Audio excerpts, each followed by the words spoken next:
The information provided on this podcast is for general information purposes only and is not intended as a substitute for professional medical advice, diagnosis, or treatment.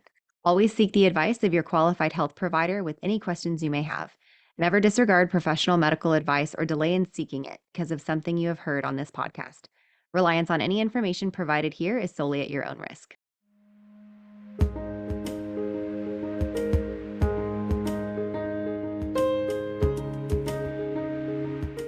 Welcome. This is Birth, baby. Your hosts are Sierra Morgan and Samantha Kelly. Sierra is a birth doula, hypnobirthing educator, and pediatric sleep consultant. Samantha is a birth doula, childbirth educator, and lactation counselor. Join us as we guide you through your options for your pregnancy, birth, and postpartum journey.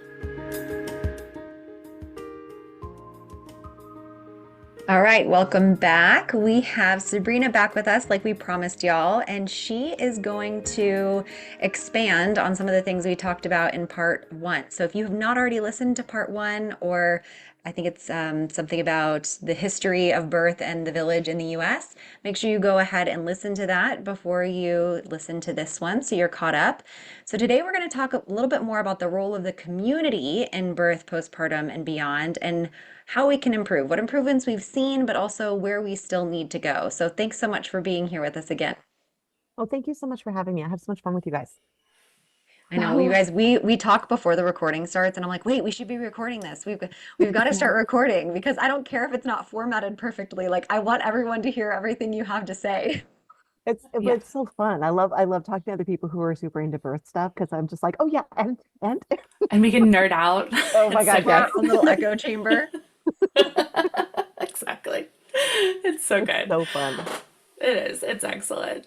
So today we're going to focus on the role of community and the village in both the birth experience, but I think really specifically in the postpartum experience and how that can really shape that for families. So what role, when we're talking about the community at large, your friends, your family, your people, anybody nearby, what role can the community play in the postpartum period, and how can it help new parents to adjust in their new roles?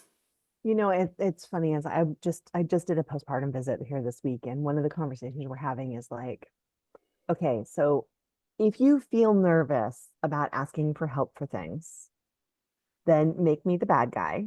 I will give you a list of things that you can post on the door that people see when they come in. My doula said I have to say this. But Yep. go ahead and make me the bad guy. I'm like, I don't have to talk to your aunt or your grandmother or whoever ever, so you can blame me. That's fine. But part of what needs to happen is I don't ever want my clients to feel like they should be ashamed because the laundry's not done, the dishes aren't done, the house is a mess. The first year, minimum. First year postpartum, if you manage to shower more than a couple times a week, I'm impressed. Right? Like, Truth. I mean, really, and it's just the having another human being attached to your body, especially if you're breastfeeding, having another human being attached to your body, where you have to feed them potentially every 2 hours, is just so bloody draining. You Like, know, I just had a prenatal with a family who they've uh-huh. already had one child and they're having their next. And we were talking about how they're setting themselves up for postpartum this time, like what's Hmm. different than last time. And they were like, we have a nanny for the infant to to help us understand things and to help cook food for mom. We have the nanny for the toddler so that if we need a nap when the baby's sleeping, she can help with that. We have food that we're going to have somebody come and help us make, blah, blah, blah. And I was like, okay, emotionally, kind of what are your, what's your preparation? And the dad said, we're just going into it this time knowing that there's not going to be downtime. Last time, I think we thought there would be downtime, and that was Hmm. overwhelming when we didn't get it. And Yeah. so we're just going in expecting that it is going to be all encompassing. And I loved that because then they already are prepared that Yeah. there's not a break. There's not a true break, right? And that's what you're Yeah. saying is that it is overwhelming, not in a bad way necessarily, Hmm. but it is a lot. And it's okay that it's a lot. Yeah. I think that some people think if they feel like it's a lot, they've done something wrong. Oh, Yeah. totally. And also, I mean, you have all the feelings. right? Like I was Mhm. talking to my client about this and I'm like, it is okay that you are grieving, that you don't have a moment to go take a breath and have some tea and like, be yourself because Mhm. someone else's needs are superseding your own. It is absolutely normal to be grieving that. Like she was saying, she's like, I thought I would be so happy and I'm just not. And I'm like, that's normal. You're not Yeah. failing. Like, this is normal. Feel the feelings and own them. And if you get to the point where like you're not feeling anything else, we definitely want to know. But understand that you're not a bad parent because you're having feelings of grief around losing your autonomy and recognizing this all-encompassing thing you've signed up for voluntarily is going to take over your entire bandwidth for the next however many years, right? Potentially the next Yeah. 18 years. It's kind of a big commitment. Sometimes Yeah. longer.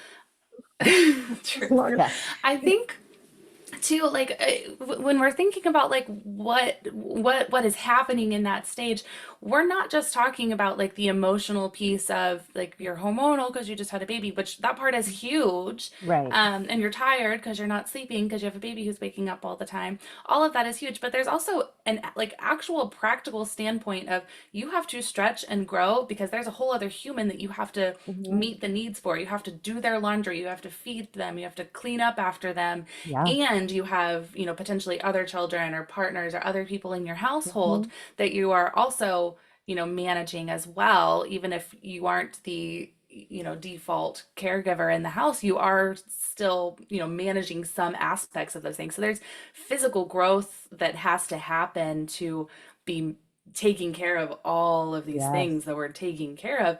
And then there's also that emotional piece of we have a new human. I'm a whole new person, like what we talked about in the last episode of been through this monumental shift in our lives of giving birth and creating new life. And so you are a new person. Your brain is Mhm. wired differently now than it was before you had that baby, no matter if this is your first, second, third, or fourth. And so you're a new person and having to adjust to your Yeah. new life, both in the practical standpoint and the emotional, mental, brain standpoint. One of the things I like to tell my clients too is um I'm an anatomy nerd, so I like to tell people about all of like how your body works and such. And I like our capacity for healing our bodies happens like our production of human growth hormones happens in the third and fourth stage of sleep. And so you really don't get into that until you're in about the like 90 minutes to 2 hours. Hmm. And so one of the reasons that it's so important for people to get a chance to have someone come in and give them a break so they can actually sleep for a solid 2 to 3 hours is because your body's ability to actually repair itself happens during that period. And it's one of the reasons that you're so fatigued a lot of the time, you know? Hmm. And it's part of why we talk about like I was talking to a friend about belly binding and your core, just even from the perspective of can my core muscles even support me and hold me up?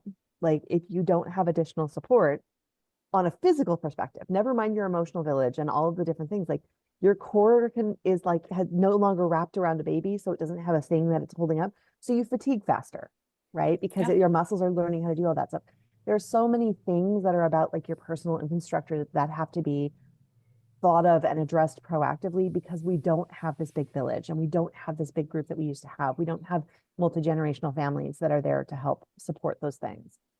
And so when we're in a bigger, broader community of chosen family and things along those lines, I think it's really important, especially if it's groups where maybe you're having the first baby in your group, or you have just a few, or maybe the person who has had children is the only person in your group who knows anything about what you're about to go through. It's important to kind of share the, hey, heads up, like what's actually helpful is not for you to come over and bring cocktails, like come over and do laundry and don't talk to them, right? Like Hmm. come over and like clean the house. If you don't want to do it, send someone to do it, right? If you want, if like I mean, meal train is amazing. I will say, like my partner had brain cancer and we had a meal train to start with, and I realized like not everybody can cook. Yep. And sometimes help is unhelpful, right? Where you're Hmm. like, now I have all this food that I like is not good. It's not like, Hmm.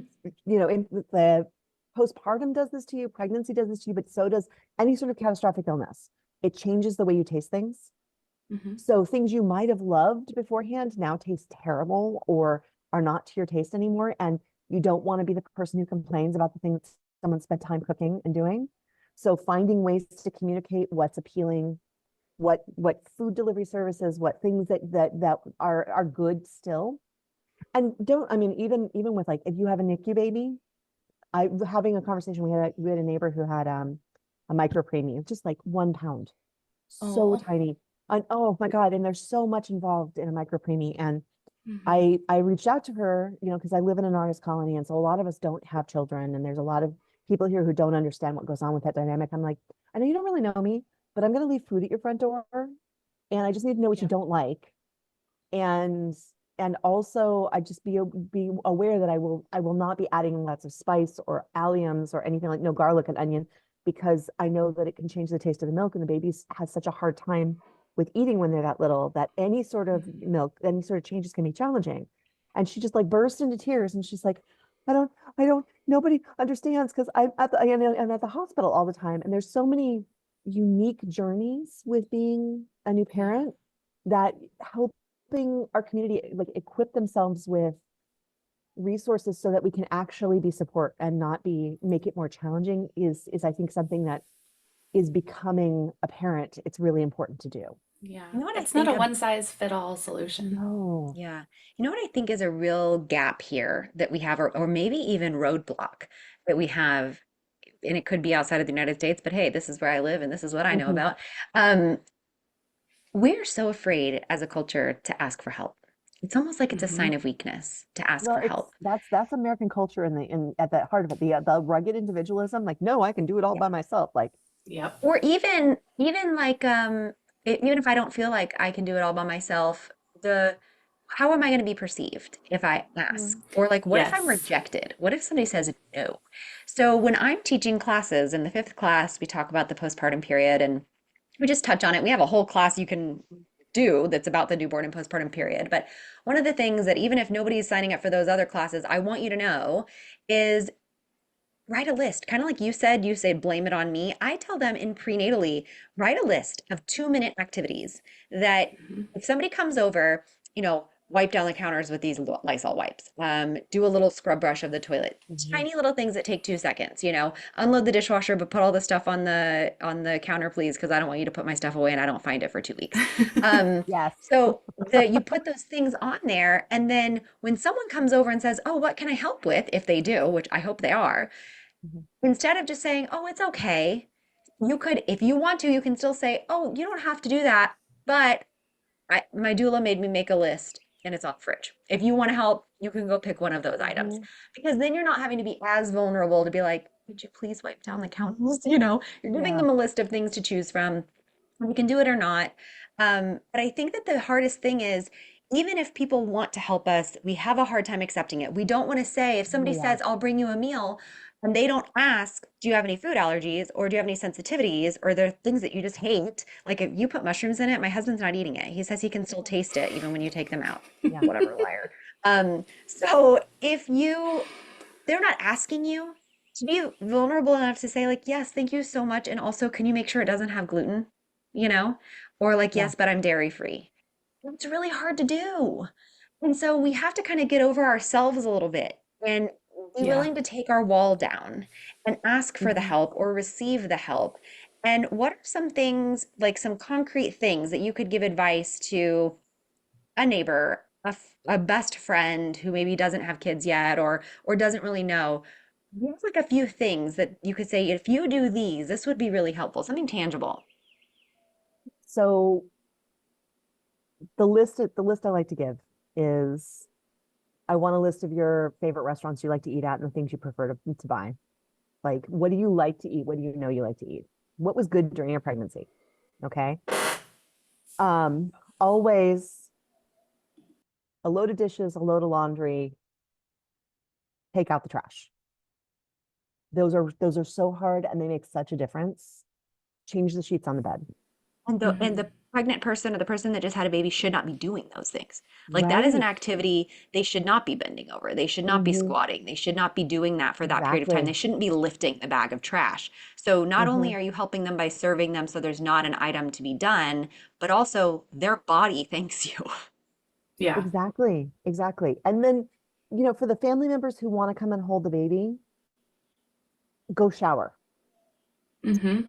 Go take that. Okay, so the baby's good for 15, 20 minutes. Go take a shower and just be alone until the baby starts to fuss. Okay, Yep. like I'm good. I'm grandma, I'm whoever, like go take care of yourself and breathe and be an adult human who is not attached to another human for the Yep. 20 minutes, right? Where you have a moment to kind of get that because you feel like you're just kind of a feeding vessel for the first year. And it is really challenging, right? And it's also hard to admit, like, no, I see a lot of I shouldn't want to be alone. And I'm like, Hmm. why? All human beings need a minute to reset. All of us need some alone time. We need time to think about something other than that. And most of us are so tired in the postpartum period that even acknowledging that what's happening is that you're tired and you need to not be touched for a few minutes is really, really important. Like, or if you want to be touched, it's that you want to be touched in a way that's about nourishing you, not feeding someone else or caring for someone else. It's Yes. one of the reasons I think that postpartum body work is so important because there's so little like, I'm doing this just for you to feel good, not for you to care for other people.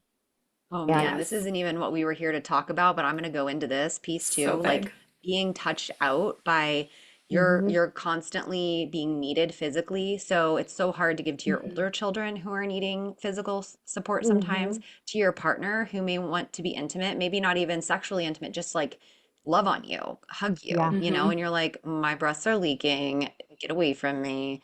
I'm finally nobody's touching me. And I think mhm, that people don't realize that's a normal thing. Like that is yeah, not an abnormal thing. And confession, like for me, and this was past 6 weeks, but you know, with my daughter, I knew I wanted to stay home. I wanted to do all the things. And then 7.5 years later, I had my son, and I did go back to work at 6 weeks for 2 days. And then I came home for another 4 weeks before I went back because it just was not sustainable for us. mhm, And I, my stepdad took care of my son, which was very sweet, but he also had never taken care of a newborn. And he was like, I go get a job and give you the money so that you don't have to work because I don't know if I can do this. Um, but in that time, what I realized was I was only working half days and I felt guilty for wanting to go to work. Felt yeah, guilty, like I wanted to stay home with my daughter. What's wrong with me? Why am I wanting to go into the office? And it was because my brain was being stimulated in an adult way. And I wasn't mhm, just tummy Hmm. time and black and white pictures and singing mhm, songs. Like, as much as I loved my kid, I needed that adult space. And I felt yeah, like I was a better mom when I came home because yeah, I was engaged. I didn't feel yeah, burnt out. And I felt so burnt out staying at home. Hmm. And that was not, I thought I'm so abnormal. no, Yeah. that is very normal. But Yeah. the problem that we have in our culture is that we don't have the infrastructure to allow that you know, to be viable for a lot of things. Like It's we need all or more. nothing. Yeah, Yeah. it is. It's all or nothing. We need more infrastructure for childcare so that Yeah. people can have adult experiences and interactions and like not feel bad and also not have to choose like, okay, if I don't go back at 6 weeks, then we lose our home, Yeah. right? Yeah. Like all of my disability and care is done, you know? I had no paid leave at all. Yeah. And so I was like, I have to go back at 6 weeks. Like I already did 6 weeks of no pay. And I came back, and after 2 days, hopefully nobody from my old job listens because I wasn't supposed to tell this part. But at the mark when I went back after 2 days, my boss looked at me, the owner of the company, and he was like, you don't need to be here, do you? And I was like, I have to be here. And he goes, I'm sending you home. And I was like, I can't go home. I have to be here. And he said, don't tell anybody, but I'll pay for you to go home for another 4 weeks. Like I got no pay for my first 6 weeks. And he was like, I'll pay you the next 4 weeks for you to go home. And that's the Yeah. only reason I got to do that, and not Yeah. everybody has that. And we need better things in place because Hmm. we community can help us, but they're not going to pay our bills. Right. Right. Right. And Yeah. that's just, I feel like that contributes, like that desperation and the lack of ability to be resourced contributes to how healthy the family is, how everything works, and all of those things, because you feel so torn between like, okay, so if I don't ignore your needs and go to work and do the thing and like ignore how my body is recovering and all of that stuff, is like, we're gonna lose our home. We won't be able to eat. I won't be able to care for you. And so the being Right. stretched between like impossible decisions means that you are not the best parent you could be. We were talking before we logged on for this one about I can't find it, but I will find it at some point. I read an article about a study in I say it was Norway, where they were studying crime rates and how they could affect lowering crime, especially in youth. And what they came to was, why don't we spend the next period of time, say 10 years of the study, investing in the postpartum period, because we find that the children who are less likely to commit crimes are better connected with their families, right? So how can we foster better connection and healthier families? And in investing in the postpartum period, what they found, and by investing we mean 9 months to a year worth of paid postpartum leave for both parents, and returning to your job without losing your position, without it being a detrimental thing to have taken the time off to care for your child, and health care that is paid for and is good quality health care, where the caregivers come to the home and check on you and make sure you have everything you need, and that if you want to breastfeed, that it's successful, that your child is healthy, that your home is resourced and you have all the food and things you need, right? That whole infrastructure. So there is no Yeah. stress for the parents about whether or not we can survive having a child. What they found is their crime rates went down profoundly. It's one of the reasons that their crime rates were going down, and that's why there's a continual emphasis on investing in the postpartum period, because parents who are relaxed and bonded with their children are better parents. Those children feel loved and resourced and safe in their home. They care more about what their families think of them and what's going on with them, and they know that their resources that they need will come from their family. And so they are more likely to have healthier, structured lives that are about community, because their internal community is really well resourced. Yeah. And we have studies now showing that this is true. We have studies showing from many other countries about, investing in the postpartum period. It has long-standing helpful effects on the society as a whole. Yeah. And there's benefits to that in society as a whole. And not looking at that is foolish in my mind.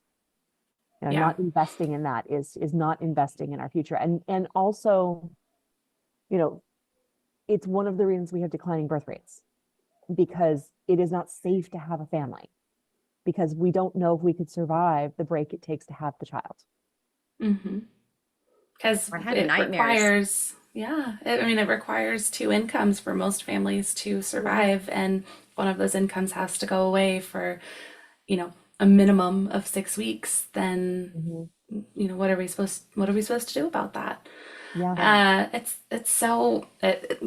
It's so much, and Mhm. I think that there's two different things to be thinking about here. As one, how can we as people who are supporting births, be pushing to make those changes, and we could have Mhm. a whole entire Oh, conversation yes. around what that can look like. But I think the simplest answer that we could say for today is, start talking about how you can get involved in local policy and change, Mhm. and advocating for that within your own communities by talking to legislators, voting in, Mhm.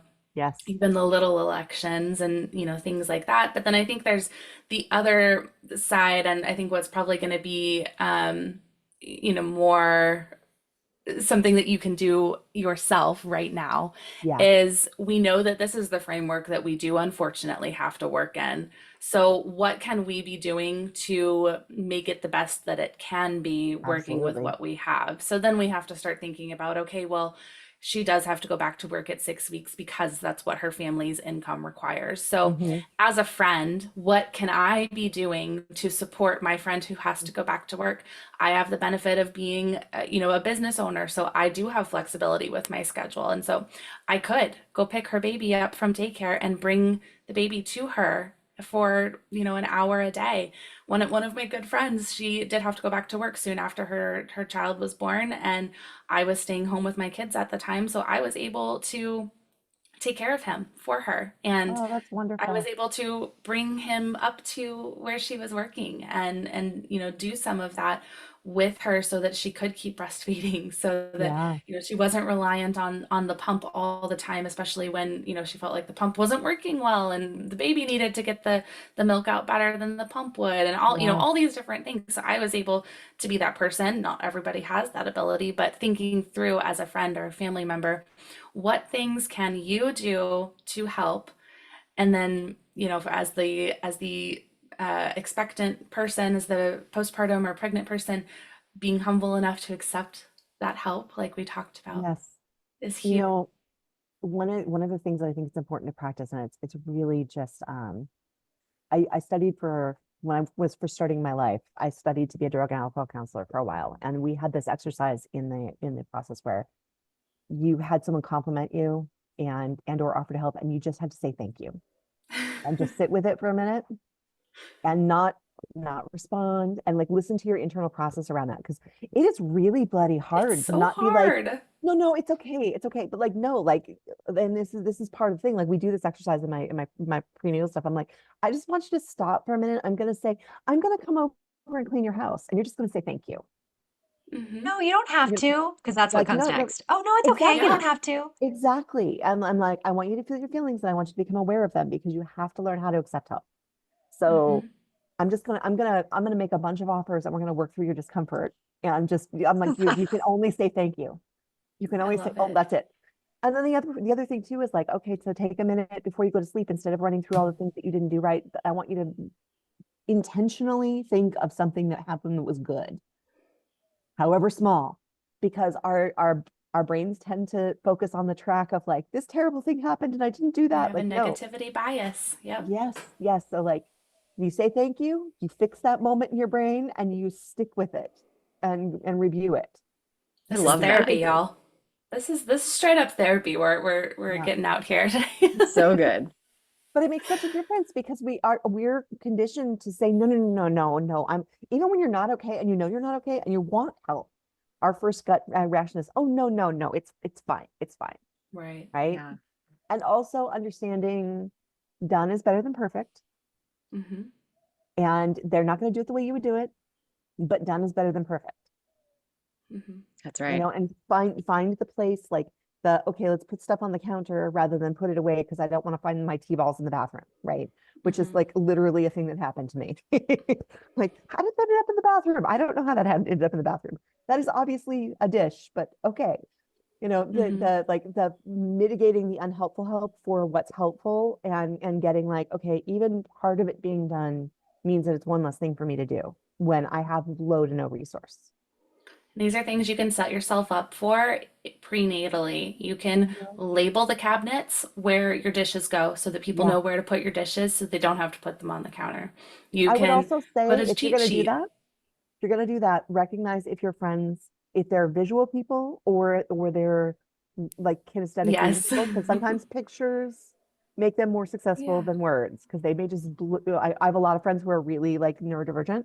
So I'm like, Yes. pictures. I'm gonna put a picture of what belongs in here because you don't Hmm. understand what the word is, and that's fine.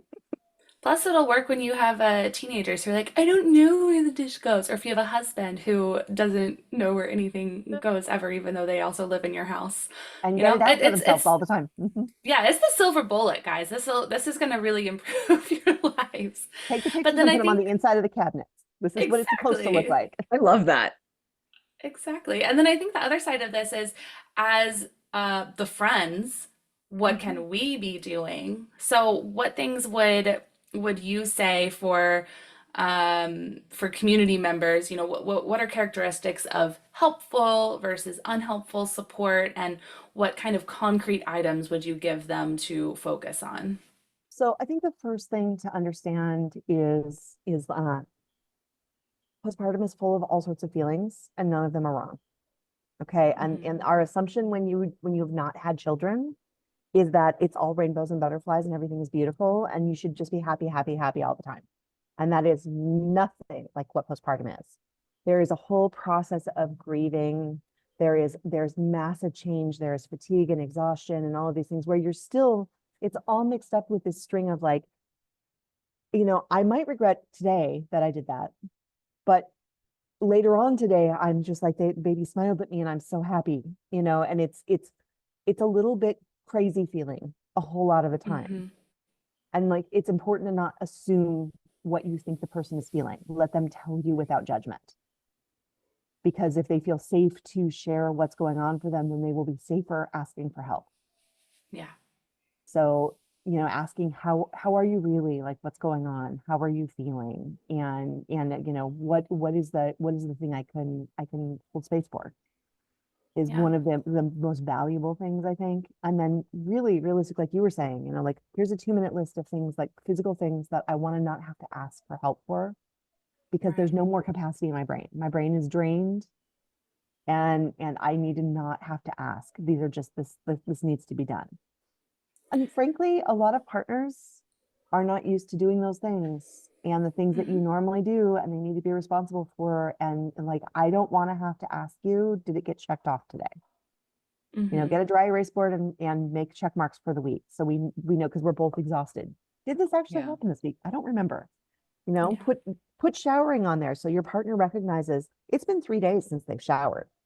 I Hmm. need I need to take the baby and you need to go shower and like maybe go walk outside for a minute because Yeah. you need to like do that.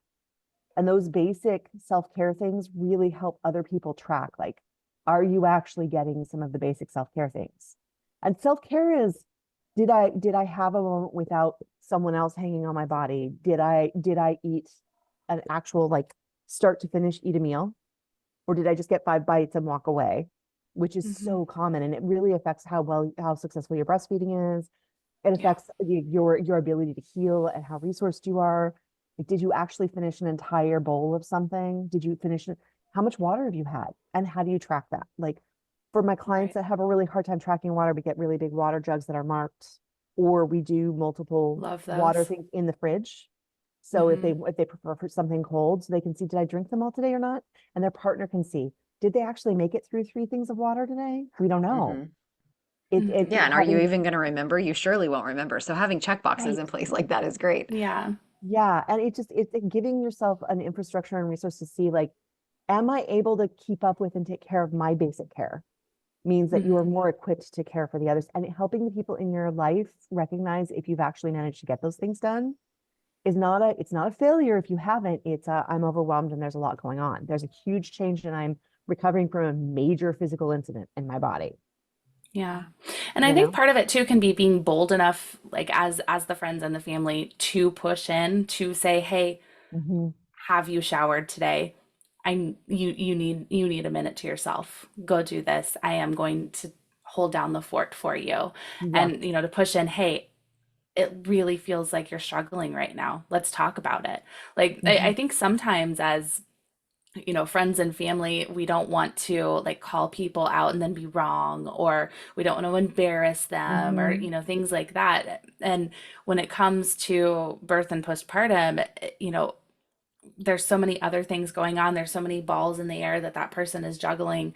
Sometimes we do just need to step in and say, it's not. This isn't working. We need to do Yeah. something. You need to go take a shower. You need to eat some snacks. Yeah. I had a postpartum visit yesterday with a client, and we were talking about her nutrition and how well she'd been eating since she had her baby. And she was like, I just haven't been like, breastfeeding is not going well, and I'm not eating very much. And my person that was supposed to be supporting me is injured and not able to help out right now, and all these different things were going on. It's like, okay, well, let's like we need to get you some food, friend. Like, let's talk about that. And hey, partner, make her a snack basket, put it next to her bed, and make sure you're refilling it regularly because she needs to be eating, and that's going to help with the breastfeeding and Yeah. her mental health. And hey, you get 2 hours a day where she's going to go take a nap. That's Mhm. you're on duty, Yeah. thinking about those things and really just, I mean, honestly, just pushing. You got to push in. You got to Hmm. push in. You can't wait for mom to ask for help all the time because No. we are not programmed to do it. We are not programmed to do it. And two, we have this like weird story in our culture that will somehow magically just know all the right things and it'll be perfect and magical. And it's not. Yeah. It's a learned skill. Breastfeeding, chest feeding, all of those things, that's a learned skill. And it is not easy and it's different from baby to baby. Mhm. Amen. That is I heard these a are I had a I heard a lactation consultant once say it's the same dance but a different partner. Like even if you've done it once before, yes, you're doing Mhm. that same dance again, but this partner may dance a little bit differently, you know? And Absolutely. I want to touch on, and I want to do a whole episode with you about the LGBTQIA plus Mhm. community and how some of these things may be affected differently and Mhm. some things to be aware of if you are a friend that's not in that community and you're trying to support someone that is, and or if you're a doula that is, or whatever. Mhm. But can you at least touch on how someone that's part of that community is what challenges they may face when building their village, or someone that's in that community and isn't wanting to have children, but has friends that want to have children? How Yeah. do, is there something that they need to be extra aware of, and what are those challenges? Well, so there's a whole other layer added to the idea of like, yes, we worked really hard to get here. Like when my wife and I were first looking at potentially having a child, like the and this is just before she got diagnosed with cancer. So we had cancer instead of the baby. So that was a whole thing. But it's not a fair trade-off. But it costs between $30,000 and $50,000 to get pregnant when you are in a queer family. Okay. And one of the reasons that we were looking at like doing, IVF and having a donor that goes through a clinic, and never mind the whole donor stuff, there's a whole dialogue with that. But if you don't have the protection of it comes through the doctor and comes through the whole donor channel, then in California at least, that donor has parental rights to your child. So if you don't have that, like, okay, this is someone who's gone to a donor clinic and donated through the clinic, that you're then receiving it through the clinic. So $500 a vial minimum for sperm.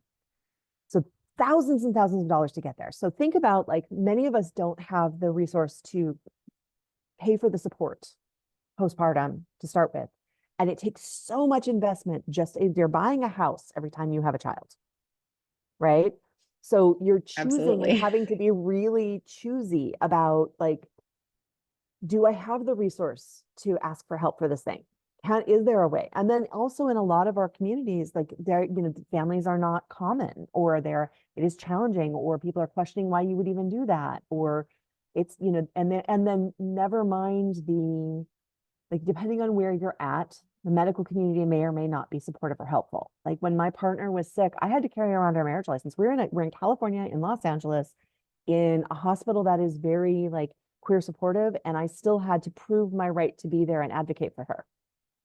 Eventually, they had me on the record and had me as a Absolutely person, but crazy. but if I was a man, they wouldn't have even asked if we were really married, if I was really her partner, if I was really that person, right?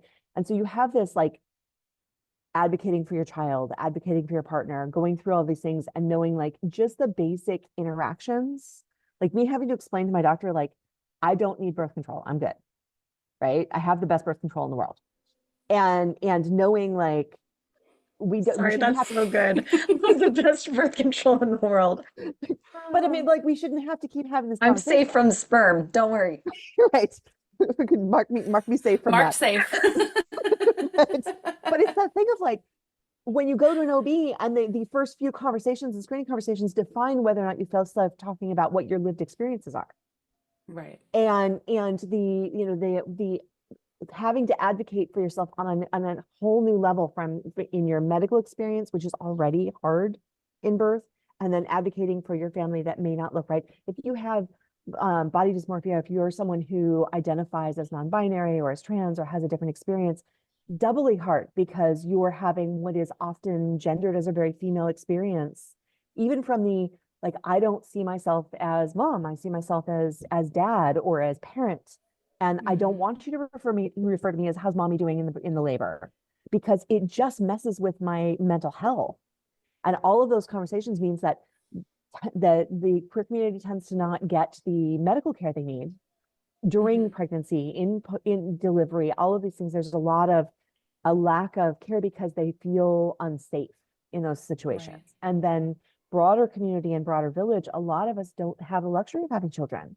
And so there's not the same sort of resourcing that is in the straight community, because all of these things are geared toward it being a gendered experience and it looking in a specific way. So a lot of the Right. time our communities aren't equipped to how can we support you through this experience. And there's grief in postpartum period. That's just part of that process, right? You are becoming a new person. It is not easy. And there's a grieving process around that. And when you worked so hard to get there, the feeling like you don't have a right to grieve Right. is just so much heavier. And the people around you going, well, why are you sad? You invested like an entire house worth of money in this and all of this time and suffered to get here. Like And you why don't are have the right to have a hard time. right? You don't have the right to have all of your You feelings. asked for this. You tried so hard to get here. I think Exactly. that even straight couples that go through IVF, I think, Hmm. have that issue too, because it's Absolutely. like, you asked for it. Yeah. Like, what Why did are you you think was going to complaining? happen? Yeah. Of Aren't course you it's going to be hard. lucky? Look how Yeah. lucky you are. Yeah. Yeah. And it's that whole dialogue of understanding like, okay, yeah, yeah. And also I'm a human being who's going through a major life change, and it is hard. It is very hard. It is worthwhile. It is valuable. It is important, and not something that we regret doing most of the time, Mhm. right? There are Mhm. times when we regret doing it because we lose some aspect of ourselves in the evolution of becoming a parent. Yeah. And Right. that's how evolution works. You shed things, and it is hard. I'll give Yeah. a quick example. Like I have a friend, it's actually a friend of my aunt who, Mhm. um, she and her wife wanted to have a baby. She really wanted to carry. She really wanted to be the gestational parent Mhm. and just wasn't working. She was older Mhm. and her body just was like, no thanks, sorry about your luck. It's not you. And her wife did not want to do that. Like that was just not her jam. But she did. She was like, I'll pick one for the team. And that was very hard for her because this wasn't even her desire. She wanted a baby, but she didn't want to be the carrying parent. And then Mhm. it was very hard for her wife because she wanted so badly to do that. And Yeah. she was struggling with not feeling as like she wanted to be connected, but kind of felt left out. And like, I'm not feeling Mhm. that from the inside like I wanted to. And so there's so much emotional stuff going on behind the scenes that even someone else in the LGBTQ plus IA plus community may feel like they understand because I'm part of this Mhm. community, but like you still may not even understand the unique dynamic of what's going on in that Yeah. family, you know? There's just so much that can go into it. Yeah, Yeah. the human experience is so varied. And I think the thing Unique, that's yes. really, really important is to just understand that our all of our feelings are valid and are gonna you're gonna have all the feelings. Everything is Mhm. gonna happen. That's one of the like extraordinary things about creating a family is you get everything in much larger doses than you thought you were gonna get. And holding space for the people in our community who are going through those things, recognizing like, yeah, you're gonna have all the feelings, Yeah. sometimes all at the same time. And And that's Yeah. and okay. and it's normal. You are not broken. Yeah. And how Oh, can we support people getting through that? you're such a beautiful human. Like I just feel so blessed that you're on this podcast Oh, with us thank and willing to you. share your knowledge. Are there any resources or, because I mean, I don't know, the answer may be no. I'm just throwing this out here at Mhm. you. Are there any resources that are able to be received by all over the US, for expectant parents or even for people who want to be supportive of parents? Are there any, is there anything? It's and this is the thing. I think there's a lack of resource, Yeah. and this is why this is so important. It's one of the reasons that I wanted to be on a podcast, and I wanted to talk about this because I think we need to commit to building more accessible resources. I know here in Los Angeles, the Gay and Lesbian Center, the Audre Lorde Clinic, they sees everyone, whether you're straight or identify in the queer community, and they're all about like inclusive and supportive healthcare, which is amazing because they're all trauma-informed care providers. Yeah. And the conversation right now is finding ways to help people who want to build families in a way that it makes it more accessible. And that's open to everyone. It doesn't, I think trauma-informed care is really, really important, especially when you're going through your childbearing years. I know that our goal in 2025 is to start building more community resources and having, meetups and free workshops and classes and things. And it's one of the reasons we wanted to connect with more people across the country to start sharing resource, because I think that like what you guys are doing and what we're all doing in these communities is so vital to helping people thrive as parents and not just survive parenthood. Oh, preach. Let's thrive, not just Yeah. survive. Surviving is the bare minimum. And if you The are bar shouldn't be on the floor. no. Like, And if you know someone who is pregnant, I'm sorry, I'm going to just call to action, like mhm, check in with yourself, because if you know someone that's pregnant and you have done nothing to support them emotionally or physically, step up. yeah, We have to do better for each other. We cannot just Mhm. let people who are able to hire someone to help them have help. We yeah, have to. If your Yeah. neighbor is pregnant, you need to go offer help, and maybe they won't want it and they won't receive it.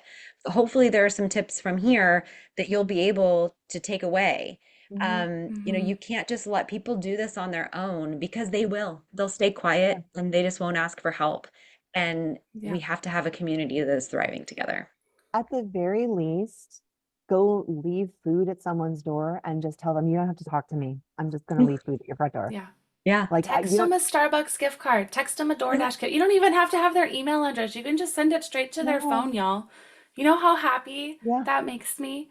Yeah. mhm, I've been blessed with really amazing friends, and sometimes when I'm having a tough day, I'll get a Starbucks card to my phone, or Sierra will send me cookies, which just never fails to I've fill done my that. heart with joy.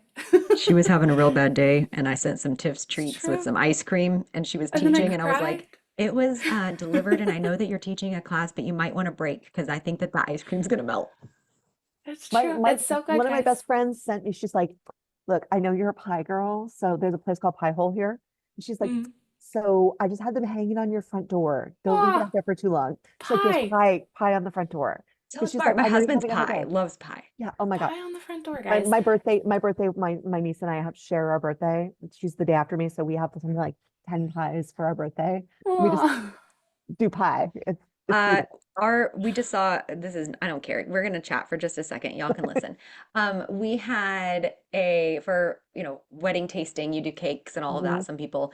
Well, my husband and Mhm. I were watching a show the other day, and the couple was doing cake tasting, and he goes, "What are they doing?" And I was like, "Cake tasting." He goes, "Did we do that?" And I was like, "No, you wanted pie." And he goes, "Oh, that's right." And so he got pumpkin pie because we had our wedding the week of Oh, Thanksgiving. And I had a friend make me a gluten-free cake, and that was my wedding cake. But he was like, "I kind of feel like we missed out on the cake tasting." I was like, "You wanted pie, cut it out." Sure did. But you yeah, could still have a pie tasting. I'm You just can saying. go Pie pie. Hole is funny. That is a great name. Oh, it's Not amazing. a Excellent. sponsor. We are not sponsored No, by Pie no. Hole. But if you want to Or But Tips sponsor. Treats. if you end up in Los Angeles and get a chance to do it, don't miss it. I Because love it. All right. yeah. It's Mhm. Thank you amazing. so much, You're Sabrina. so welcome. Thank We you. really, you are a wealth of knowledge, and we are going to have you back if you will come back. And Anytime you if let me know. I love talking to you guys. say again Yay. real quick how people can find you. What is your web address? And that So sounds like I'm 90 years old. our school site website is IPSB.com. So it's the integrative psychostructural bodywork. And my email is Sabrina@IPSB.com. So we're out here in Los Angeles and we're going to be doing all sorts of stuff. And we can't wait to meet you all. Thank you so much. Amazing. Thank you. Bye. Bye. Thank you for joining us on Birth, baby.